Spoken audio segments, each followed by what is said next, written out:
The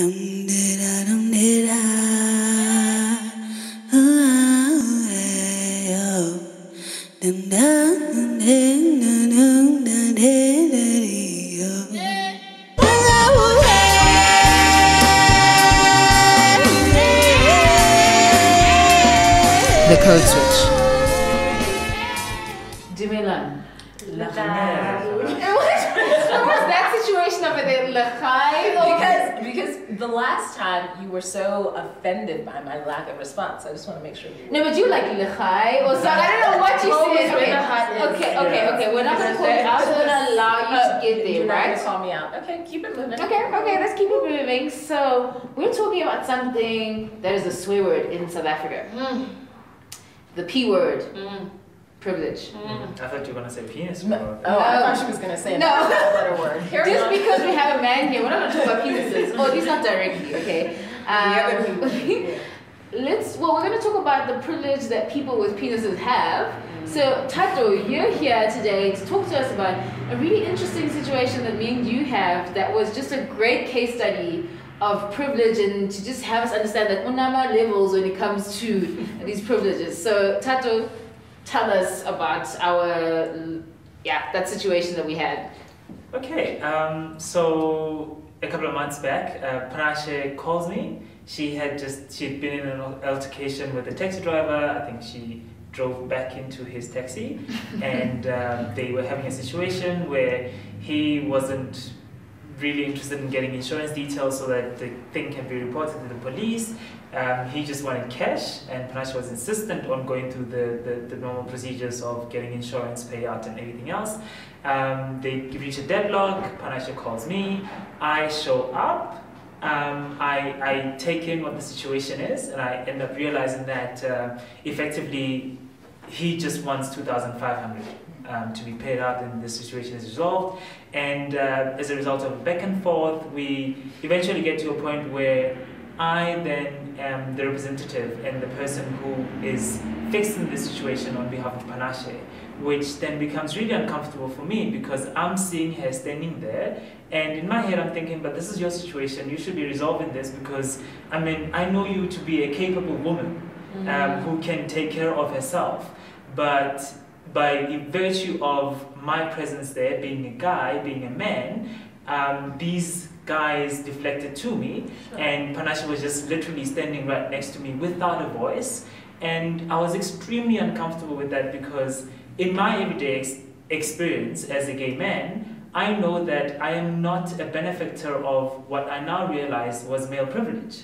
I don't think that I'm a benefactor of male privilege because as a gay man, those guys on any given Sunday would have never spoken to me. They would have never referred to me in the way that they did, but because there was a woman next to me, I then was the next best thing, or the best thing actually in that situation for them to be speaking to. So it was just an uncomfortable experience, just having to accept the fact that I am a benefactor of this system of male privilege, even though I am unconsciously benefiting from it, right?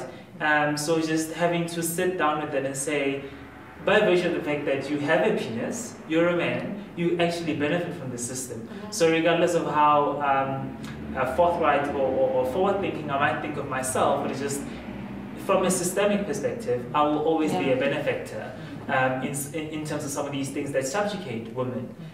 So yeah, that was the experience. I mean, it was quite interesting because it got to a point where they asked for his work details, so that they can go and make sure that they could get the money from him at his work. Never mind where I work, where he works. So it was quite interesting that I became a child in that situation, effectively. And I think it's just always interesting because I just want to know what. Let's define privilege. How do you know you're privileged in any given situation? Because we often think that the only people who are privileged are white men. Sometimes maybe white women, but we never really see ourselves as being those who have privilege and at the expense of other groups of people. I mean, I would say that privilege is sort of unwarranted favor or having the benefit of the doubt simply because of a particular characteristic. And I think that we all have privilege in different areas, but I think we also need to be very careful in this conversation and to look sort of at the outcomes of privilege, right? So what do I mean by that? when we talk about seeing white men and white women as privileged, because we're having a conversation about our own privilege, I do not want us to lose sight of that or take away from that, because there are systematic socioeconomic things that keep that in place, and that mean that a white child will most likely in South Africa get better health care than a black child, and on and on and on. But I think for me, I really became aware of my own privilege when I moved to South Africa. Having grown up the child of immigrants in the US, that was not a good look. There was nothing. You were always kind of at the bottom of the ladder, so to speak. And then I came to South Africa, and at first, I'd walk into a shop and people just think I'm South African, whatever. Then they hear my accent, it's like, whoa.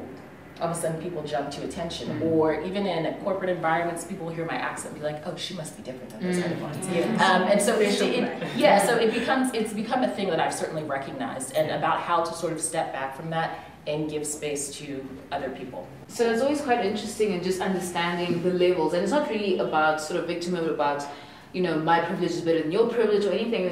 It's always just about how do we understand the system and the nuances of the system in its entirety, so that you don't then get participants in the oppression of other people. And I mean, in my relationship with Tato, it's been so illuminative, or illuminating, whatever big word you want to use for it, for me, because as a heterosexual person, I've just now come to see the heteronormative world in which I inhabit. So often when I talk about relationships, it must be a he and a she, just so many different things, and now I've now come to see what I'm doing all the time, and particularly for black females being often seen at the bottom of the rung for systems of privilege in South Africa, I also then can recognize that, yes, I might have a lot less privilege than my white male friends or white women, but also I'm a lot more privileged as a, you know, heterosexual black woman, middle class, cisgender as well. There's so many, I mean, I have accent privilege, all kinds of different things. There's so much privilege. So much privilege there. So, but I don't know, why is it such a swear word in South Africa? Why do we find it so difficult to admit our privilege? I think, go ahead. I think it relates firstly to our last episode about thinking you're a special generation. Sure. So you already think you're special, right? So if somebody says, no, you're actually not that special, you have this that's giving you a head start, a kick start, and whatever, it feels like it's taking away from whatever success that you may possibly achieve or have achieved. So it's really a selfish decision that people make not to acknowledge privilege. It's not about the other person at all. It's about the fact that if I acknowledge privilege as a black woman who grew up at good schools, who went to university, I do not become exceptional by default. Like, or my exceptionality is decreased in somehow. So also that means that I have the burden of now saying that somebody, like, I can't be like, oh no, you know what, these girls in townships falling pregnant, like, what is their problem? So it also takes away that, because I'm saying I'm privileged, so I know better, or I have not know better, I've been exposed to better, so I have a better starting point than a girl in the township, so I'm not that special. So it's, I really think it's rooted in that just feeling like you're being attacked for what you got. You have to let go of your exceptionality. So what do we do? Because it's not about walking in eggshells, feeling like, oh my gosh, now I'm just going to offend Tato if I say something about gay rights. I'll say, you know, you people and you guys, and I'm just going to be weird and awkward every time I speak to someone who is in not a privileged position as I am, right? What do we do with it? Because I don't think guilt helps anyone, right? I think that's just the most irritating thing when someone's just like, people, you know, so what do we do? How do we become a good ally? Tato? Well, I think what's been interesting for me is working with Panashe and working with Vanguard and just creating this space for young black women, is that I've had to be a very conscious thinker about how I engage with this space. So a lot of the time when we're having conversations with other people, I now consciously decide to keep quiet, because I fully understand that the space is not about me. I might have an opinion about what do I think black women should be doing, what women should be doing, but actually the conversation is not about me. So keep quiet, observe, understand the peculiarities, the circumstances that women find themselves in, and so that when you're working in terms of building plans in place to advance the movement, you're speaking from a place of better understanding, as opposed to you taking over the space and saying, I find that interesting though, because I think in some form that can also be problematic, because you still dictating terms by deciding when you're in and when you're out, right? So at what point then does it become a question of whether or not I'm quiet or not, I'm fully aware of the facts at play. I'm fully aware of the value that the woman brings into the conversation, and if they're not bringing it, perhaps flagging that and making them aware of that. Because if you are just purely regulating yourself, maybe there's a level of ignorance, within other people that they're not aware of, which I do think on some, and I don't know if we should have an obligation to call it out, because I think again it speaks to your privilege. Yeah. But can I say something that's quite interesting? The other day I went to a women's event, right, a women in transport event, and it was so interesting to see the one man on a panel who just came and he was like, ladies, what you need to do, let me tell you, if you think, and I thought, is he related to Steve Harvey? and for me, and I just thought it's also the way in which you engage. If you are not coming into that situation, it's not to say that you must silence yourself and you have nothing to say about it, but how do you engage? Because already we know that inherently the system defers to you. Don't come and now reinforce that same thing and then tell ladies what they need to do about their lives. Now come with a lot more, I think be a lot more respectful, and I think the most important aspect for me is just don't come and be a messiah. Yes, that is the fundamental problem with privilege. People, like, I was talking to a friend of mine who is white and he's male, and he's like, I know I have privilege, but what do I do with it? And I'm like, I can't answer that for you, but what I can say is, in general, your privilege should not be should not make it harder for someone who's not privileged. So don't use your privilege to make it more oppressive for someone who doesn't have it. And I think that's generally what you should do. It will depend on different situations that you're in, on how you use that privilege to help the underprivileged. But don't become a messiah. Don't now sit and write or whatever, do whatever, almost, directed someone. Don't now become the mouthpiece of those people. You are not. You'll never be.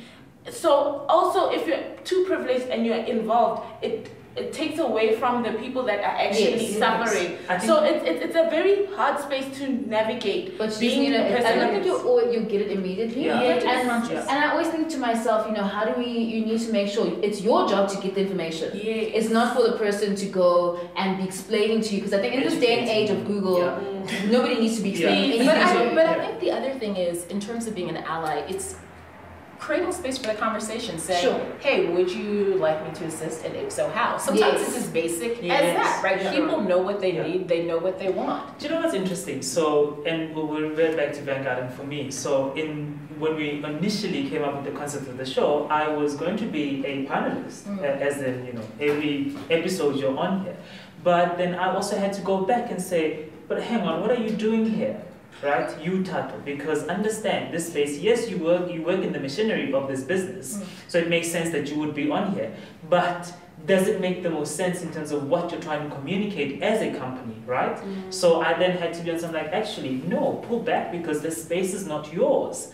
You are engaging, I'm engaging in this space, I'm making sure that, well, not making sure, it's just messiah. I'm making sure these women do it right. She's helping us, and he's bringing us these ladies. I'm effectively involved in the process. I'm very engaged in the process, but just in terms of who gets to speak, I'm just like, actually pull back, because. But I think we also have to be careful with that, because just because something is not your particular experience doesn't mean you have something to lend to that, right? So in some ways it does, and I'm not commenting on your specific involvement on this platform, but in some ways it does make sense to have that other perspective, that outside voice. So I think it's an issue of not censoring yourself, not inserting yourself, but really finding a relationship and knowing that some days you'll get it right, sometimes you'll get it wrong. So I think we agree that privilege, or for those of us who are privileged, everyone is privileged. Everyone somewhere in their life in different contexts is privileged. But once you know that, it's about learning to be an ally, and I don't think it's a one-stop, one size fits all. It's always about learning and constantly being in communication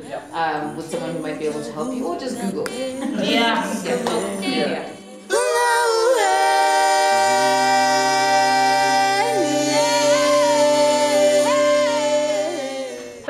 I'm Obenawa Ampunsa. I am Ghanaian American, was raised in the US, although my family is originally from Ghana.